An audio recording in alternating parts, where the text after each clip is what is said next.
Bienvenue sur Tunis School. Je passe maintenant vers la troisième opération, l'affichage du résultat à l'écran. Donc je vais effacer ça.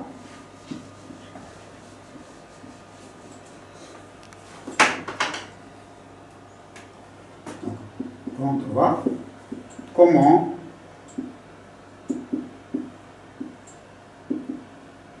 afficher à l'écran.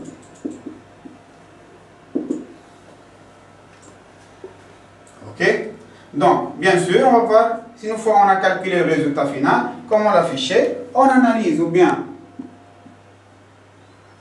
et en algorithme,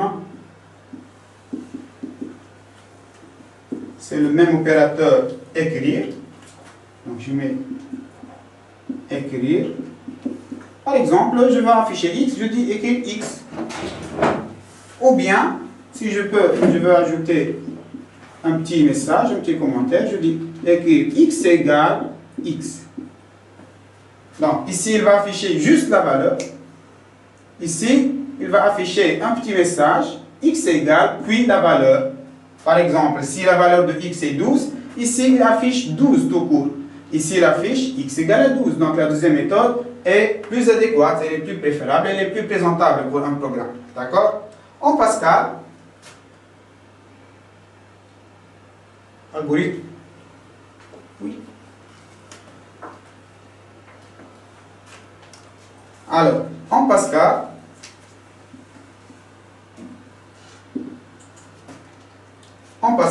c'est comme d'habitude, c'est une traduction presque textuelle en anglais, c'est write, ou bien write-ln. Bon, on va voir après la différence entre write et write-ln. Pour le premier exemple, je fais write x.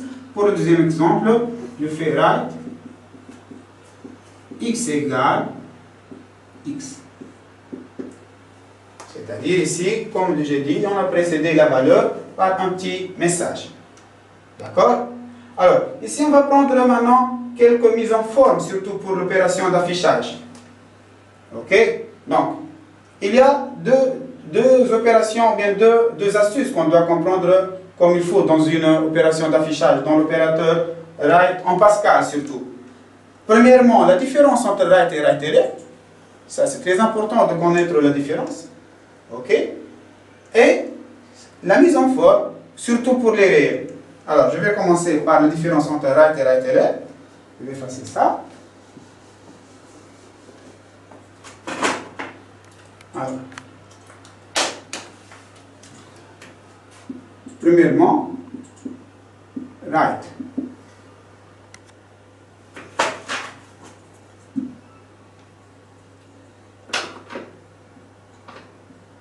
Write et write-ln, la différence entre les deux. En Pascal, bien sûr.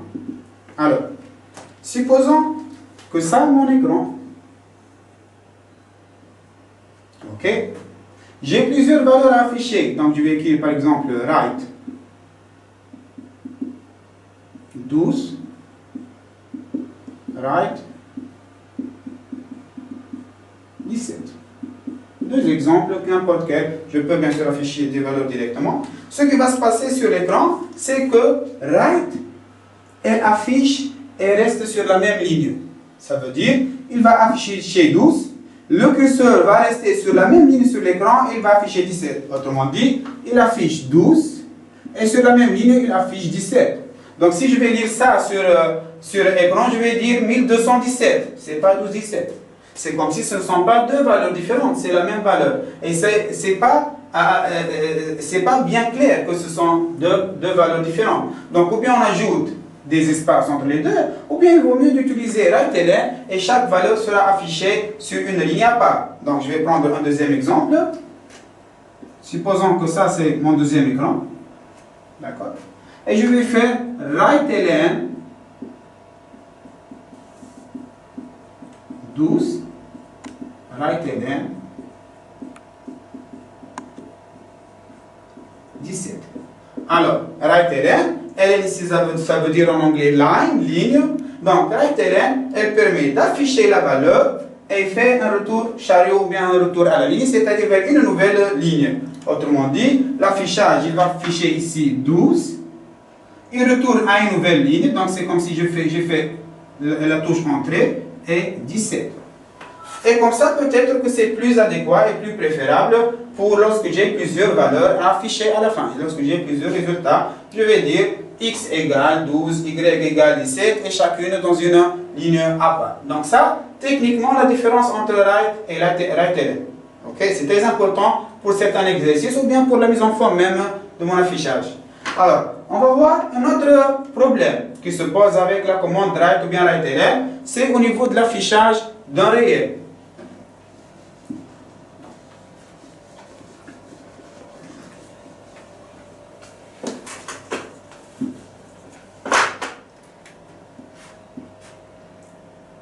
Affichage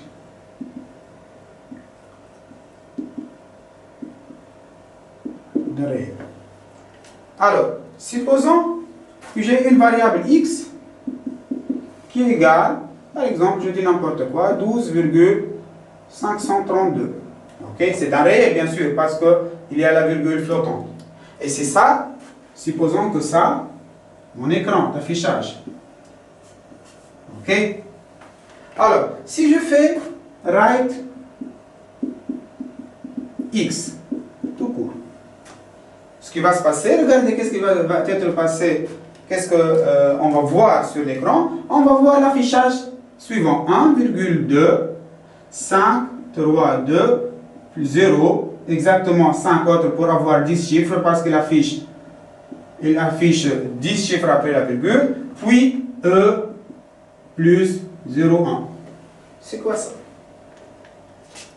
Est-ce que ça, c'est la valeur 12,532? Mais si, c'est la valeur, mais avec le format scientifique, c'est-à-dire le format avec un seul chiffre avant la virgule, le reste après la virgule, et ce E, ça veut dire 10 puissance. Ça veut dire 10 puissance 1 fois 10 puissance 1. Finalement, si je vais calculer 1,2532 fois 10 puissance 1, ça donne la même valeur. Mais l'affichage n'est pas clair.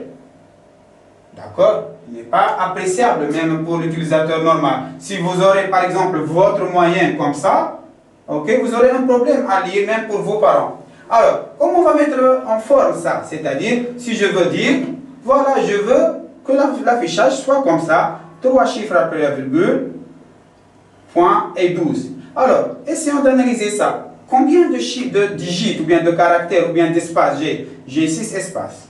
Comment? 1, 2, 3, parce qu'on doit compter la virgule, 4, 5 et 6. C'est-à-dire, mon nombre qui est 12,532, il est sur 6 caractères, ou bien 6 digits, sachant qu'il y a 3 chiffres après la virgule. Donc, qu'est-ce que je vais faire pour afficher ça? Ok? J'écris write.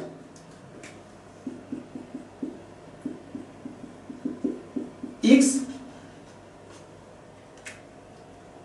2.6 2.3. C'est quoi x 2.6 2.3? C'est-à-dire que j'aurai la taille totale du nombre est sur 6 caractères, dont 3 après la virgule. Donc j'aurai besoin de seulement 3 chiffres après la virgule et la totalité, tout le réel sur 6. Donc ce qui va se passer, c'est-à-dire Pascal va réserver 6 espaces. Il va commencer l'affichage. Il a 3 après la virgule, c'est-à-dire 532. La virgule elle-même prend un espace et le 12. Et comme ça, le deuxième affichage est plus adéquat. Je vais prendre un autre exemple ici. Si je dis write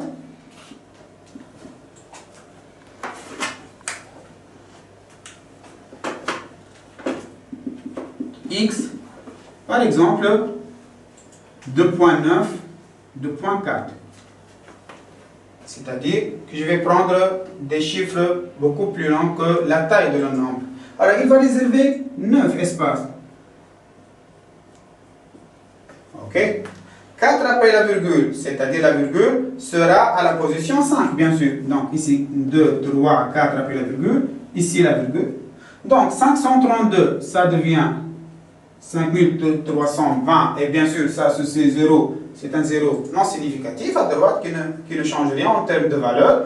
Et 12, et le reste, ce sont des espaces à gauche. C'est-à-dire, même au niveau de l'affichage, j'aurai 2 espaces à gauche, puis le nombre. Essayons de prendre un autre exemple. Peut-être, je vais essayer de réduire cette fois-ci. Right, x de point 5 de point 2. Est-ce qu'on peut le faire? Si, on peut le faire. Est-ce qu'on va voir au niveau de l'affichage? Regardez. Donc, il va réserver normalement 5 espaces. OK? Donc, 2 chiffres après la virgule, c'est-à-dire la virgule, elle est à la position 3. Ici, moi, j'ai 532. Vous allez dire comment il va faire? Mais il va arrondir ça, c'est-à-dire 532, ça devient 53. Puisque le 2, déjà, il est inférieur à la moitié. Et 12, il va afficher ici 12. OK? Supposons, je vais prendre un dernier exemple pour voir si la taille est insuffisante. Qu'est-ce que ça veut dire la taille insuffisante? Je vais dire write x de 2.5 de 2.4. Vous allez me dire, mais comment le 5 est insuffisant? On va voir qu'est-ce qui va se passer. Donc, il va réserver au début 5. 4 après la virgule, c'est-à-dire la virgule est à la position ici. 5320. Et qu'est-ce qu'il va faire pour le 12? Alors, je tiens à vous dire que cette la première valeur, qui est la taille totale, c'est la taille totale au minimum. Mais lorsque Pascal ou bien le programme il a besoin de plus d'espace, il va automatiquement décaler tout ça pour avoir 12. Donc finalement, au début il a réservé 5, mais après il va ajouter et il va faire le décalage de sa valeur pour avoir réellement 12,5320. Même si j'ai indiqué 5 seulement, c'est une taille minimale qui peut augmenter en fonction du besoin. D'accord? Merci pour votre attention. C'est ce qu'on peut dire au niveau du premier chapitre, qui est déjà un petit rappel. OK? Donc, comme on a dit dès le début, on a les données qui passent au programme. Le programme va faire les calculs nécessaires pour avoir les résultats nécessaires. On a expliqué directement c'est quoi, rapidement, c'est quoi analyse, c'est quoi algorithme. Et on a vu comment on fait chacune de ces opérations de base. Merci pour votre attention et bonne chance sur myschool.tn. Merci.